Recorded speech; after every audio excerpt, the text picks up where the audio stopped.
सुरक्षिततेच्या बद्दल व्यवस्थेला मिळतात, त्याचबरोबर पोलीस खात्याच्या पोलिसांना देखील मिळतात आणि त्या मिळालेल्या नव्हत्या असं स्पष्टीकरण पोलीस खात्याकडनं आणि महानगरपालिकेचे PRO हे आपल्याला देत आहेत आणि त्या पद्धतीने ते 10-15 मिनिटाआधी नंतर जे काही तुमच्याबरोबर ते संवाद साधायला आले, पण त्या 15 मिनिटात जो काही गोंधळ झाला तो काही शोभनीय नव्हता.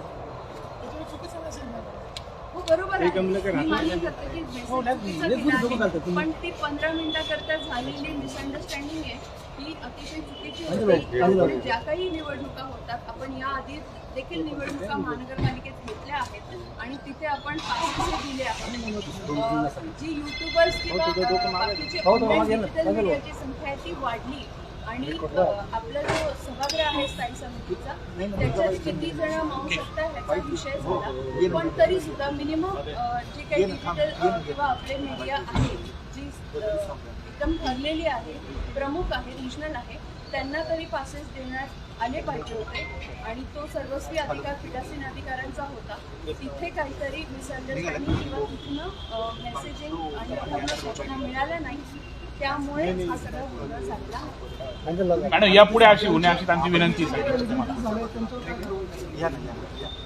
ज्यांच्यामुळे नेग्लिजन्स झालेले आहे, मला वाटतं मी आपल्या कलेक्टर साहेब त्यांच्या ज्या PRO आहेत प्लस मी पोलीस प्रशासनावर हा कम्युनिकेशन गॅप आहे between the PRO of collector साहेबांचा आणि महानगरपालिकेचा आणि याच्यामध्ये कम्युनिकेशन पुढे आपण आणि याच्यात कुठलीही तफावत होणार नाही असं 100% प्रयत्न.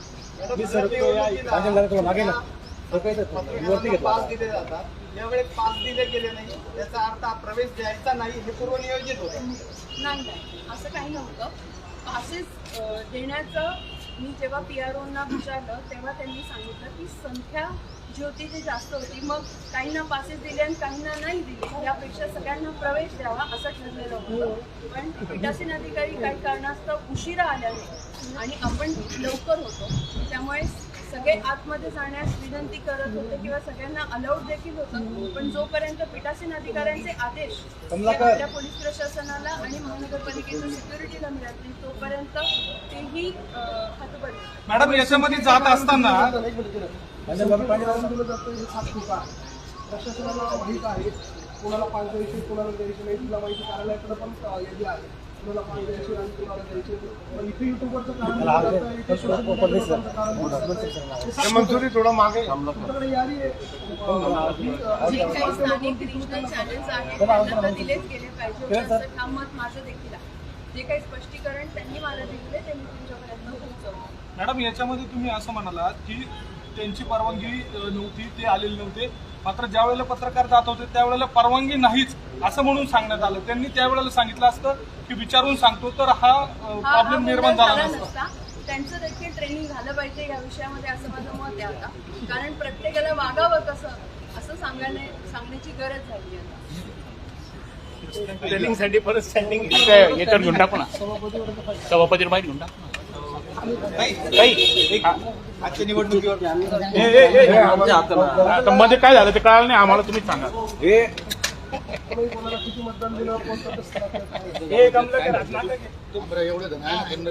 काही बंद दारात झालेल्या निवडणुकीत काय घडलं?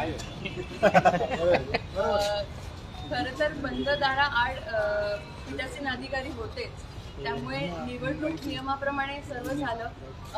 ही शोकांतिका आहे की आपला डेमोक्रेसीमधला आपला लोकशाहीतला चौथा स्तंभ आज काही कारणास्तव तिथे काही मिसअंडरस्टँडिंग झाल्यामुळे तुम्ही सर्वजण तिथे नव्हतात, पण तरीसुद्धा निवडणूक प्रक्रिया जशी व्हायची आहे तशी झाली आणि त्यामध्ये आमचे स्थायी समितीचे उमेदवार मच्छिंद्र सानप हे निवडून आलेले आहेत, पण ते बिनविरोध निवडून आले कारण समोर असलेले त्यांना ज्यांनी आव्हान दिलं होतं मुकेशजी शहाणे यांनी त्यांची जेव्हा माघारीचा वेळ देण्यात आला तेव्हा त्यांनी माघार घेतली आहे. त्यामुळे राष्ट्रवादीने दावा केलेला होता, त्यांची समजूत कशी घालण्यात आलेली आहे, पुढे 5 वर्ष त्यांना सामावून घेतलं जाणार आहे. राष्ट्रवादीने हा दावा केला होता की महायुतीमध्ये त्यांनी खरं तर सुरुवातीला जेव्हा महापौर निवडणूक बिनविरोध झाली त्याच वेळेस त्यांनी बिनशर्त असा पाठिंबा दिलेला होता. बिनशर्तचा अर्थ असा असतो की पुढे जाऊन ते कोणतंही आव्हान महायुतीमध्ये किंवा युतीमध्ये क्रिएट करणार नाही. पण असं या ठिकाणी झालं नाही. त्यांनी तरी देखील आवाहन केलं की त्यांना कुठेतरी अशी आशा वाटत होती की जर उपमहापौरपद शिवसेनेला गेलं आहे तर राष्ट्रवादीला देखील ह्या सत्तेमध्ये सामावून घेण्यात यावं. पण खरं तर स्थायी समिती जर म्हटलं तर तौलानिक बलावर ठरते आणि ती भाजपाकडे जास्त होतीच आधीपासून. आणि म्हणून आणि नंतर जेव्हा युती झाली की 13 आणि 3 असं होतं. त्यामुळे मला असं वाटतं की इथे स्पष्ट बहुमत असल्या कारणाने वंचित सानप हे सभापती होणार हे आधीच ठरलेलं. थँक्यू.